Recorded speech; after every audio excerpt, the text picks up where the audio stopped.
bitta narsani aytaman. Kim nima desa desin. Hozirgi qiynalayotganimiz, boshqasi hammasiga asl sabab bitta narsa. Bizni shunga programmalashtirishdi va biz ilm olmayapmiz. Agar ilm olsak hammasida yechim bor. Bitta narsa hozir prezidentdan so'rashlaringiz mumkin, hokimdan so'rashlaringiz mumkin, bobomdan so'rashlaringiz mumkin, lekin iloji yo'q agar shu narsaga xalq tayyor bo'lmasa, ilman, fahm, farosat tarafdan, ilm tarafdan tayyor bo'lmasa, u narsalarni o'zgarishlarning foydasi yo'q. Nimadir o'zgarish bo'lsa, undan foydalanib bilmasak, uni qabul qilib bilmasak, unga yo'nalish berib bilmasak, uni qanday foydalanishni bilmasak, nima foydasi bor? Bu dunyoda hamma narsani o'zgartirishga asosiy sabab bu ilm.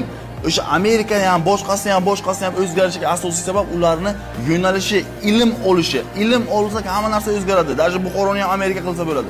Tushunib yetish kerak. O'zimizni fond bozorimizni shakllantirish kerak. O'zimizda fond bozori yo'q. Amerikaning kompaniyalari rivojlanishiga pul tiqyapmiz. Ular foyda ko'radimi, bizmi? Tushunib yeting. Agar o'zimizni rivojlanishimizni xohlasak, ilm olishimiz kerak. Daladagi ketmonni qo'ying, kitob oling.